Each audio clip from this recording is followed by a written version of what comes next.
Hi, in this video I'm going to show you how to create a free online store using WebStarts. WebStarts is everything you need to build a beautiful website and an online store. To get started, click Get Started. It's free. In this step you'll choose a design. I'm going to scroll down my categories list here and then click on Store so I can just see store designs.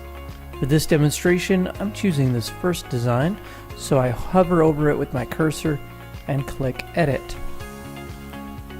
Now it's time for me to enter my name and email address to complete the sign up process. Your email address will be used as your WebStarts username when you'd like to come back to webstarts.com and log in and make changes to your website.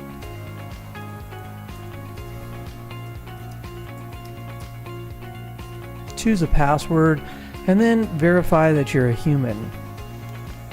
Next, click Sign Up. In this step, you'll choose your web address. You can choose from a free webstarts.com address, or you can upgrade to a paid plan and choose a top-level domain name like your very own site.com. For this demo, I'm using a free WebStarts account, so I'm going to choose a webstarts.com address and click Continue. Now that I've created my account, I'm in what's called the dashboard view. From the dashboard view, I can begin setting up my products, or I can choose to edit my website. If you'd like to begin editing your website, click Edit Site, and if you'd like to go ahead and set up your online store, click on the Store app to activate it. You'll be asked to confirm that you would like to activate the store, and then you'll be taken to a page where you can select a store plan. For this demo, I'm selecting the free plan.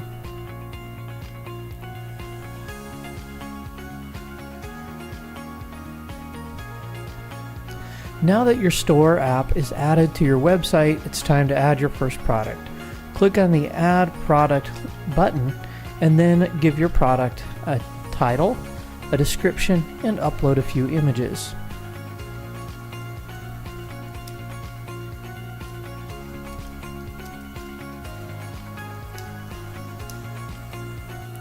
If you'd like to change some of the formatting of the description, select the text you would like to change the formatting for, and then apply the proper formatting.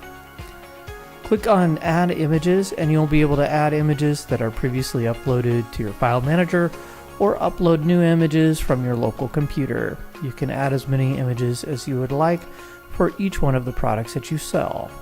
For this demo, I've added these 3 bracelet images. Next, choose the price that you would like to sell your product for. I'm just going to type in $25 and then choose whether you'd like to charge tax on this item. I'm going to select No. There are then a few other options that you can use. One is you can assign a category. If you'd like to create a new category, just hit Category, and for this demo, I'm going to call that category Jewelry. And I'm going to collect shipping, and the shipping weight is 1 pound. And I'm going to go ahead and show this in my catalog, but if I wanted to hide it in my catalog, I would just enable this little switch here. And here you have the variants option, and under variants you can choose to do things like sell products in different size, weight, and color. So here you can see I've got a field for size, I've got a field for color, and then I've got a field for material if I wanted to use those, and then I can just simply assign things like small, medium, large, that kind of thing. And of course I can delete those as well, and I can disable variants if I don't want to use it at all. Also, I can choose whether I'd like to enable inventory management. I can tell the number of a particular product that I have in stock, and I can also let it notify me when I get down to a certain number, and I can choose whether I'd like to display that on my actual online store. Then down here at the bottom we have a digital delivery option, and that's if you want to sell a digital product, let's say a software or an ebook or Maybe you'd like to sell a video or audio. Here's a place to create the name of the download link, and here's a place to actually upload the file that you want them to download after purchase. And then here you can type up your own specific instructions. When you're ready to move forward with your product, be sure to click Create. Now my first product is created. I can go back in, I can edit it by clicking on it. I can get back to my list of products by clicking on Product. Of course, I can add another product here. I can view my product by clicking on it. That'll take me to my website, and here I've got the product that I've created.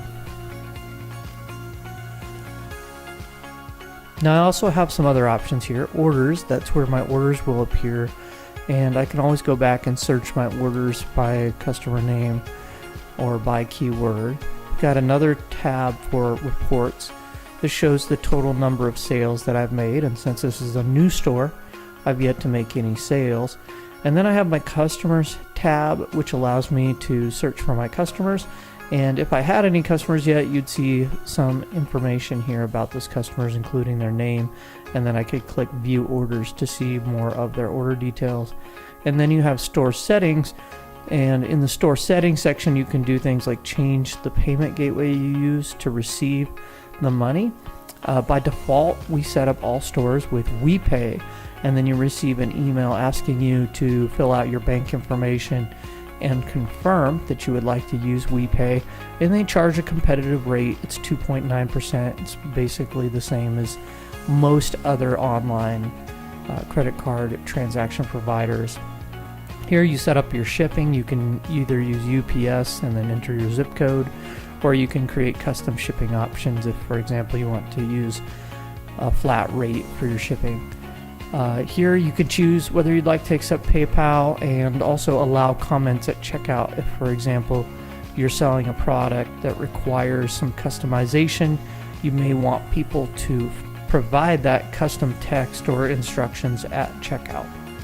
And then down here you set up your tax settings, which you can do state by state, and enter in whatever tax settings are appropriate for your state. If you want to test your cart, you can switch it in test mode. Just be careful not to leave it in test mode and then begin to do live transactions. If you do that, those transactions won't really process and you won't really receive the money. So make sure that if you place your store in test mode to run tests, that you take it back out of test mode later. Let me show you where you can edit the pages that are displayed on your public website now that you've created a couple of products. Click on Edit Site. And this is called the Page Editor. And in the Page Editor, you have a hot link to your store, which you've already set up. And then you've also have your store pages that you can select from the drop down.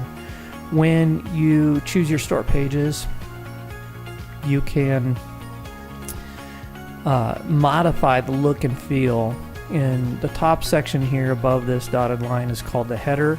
All of the elements that appear within this section will appear on every page of your website, and then below this dotted line is your footer, and all of the elements you put in there will appear on the bottom of each page of your website. In this main body portion, you have your store widget, and if you double click on your store widget, it will open up your store manager where you can make those changes that we went over earlier. You can select the store widget and then you can click on the cog if, for example, you would like to change some of the way that the products are displayed. I only have one product in there right now, but you can change things like the scaling from crop to fit. You can change the ratio in which those products are displayed. You can show the categories, product search, and product options in your store. So there's a number of different things you can choose from, and you do that there. If you want to put custom text or images onto this page, you do that really easily just by using the WebStarts page editor. You can select the text that you want to put on the page and then edit that text box. And you can also click on Insert Image, and then you could insert an image onto this page. I recommend for the store pages like this that you just focus on the header and footer and allow this section to remain only the store widget. You also have access to make changes to the store cart page. That's the page that people see just before they check out, and the store product page, which is the page that people see once they've selected that product and want to view more details. And of course they have the add to cart button there too. So those are your store options. You can create new pages by clicking File, New Page, and then create a new page to your site. If you have supporting pages on your website, like for example your home page, and you want to display a single product there for sale, you can do that by clicking on Store and go to Store Widgets and then choose Product Widget. And what that will allow you to do is click on a product that you would like to add to your page, and then you see that product is displayed and you can drag and drop it wherever you would like it to appear. When you're ready to upgrade your website, just go ahead and upgrade it here. If you want to connect a domain name, you can do that as well. Just remember, it requires a paid subscription through WebStarts. That's it for this video. Don't forget to visit webstarts.com to create your very own free online store. And also, if you have any questions, click the little Contact Us bubble in the bottom right on the webstarts.com homepage. Thanks for watching.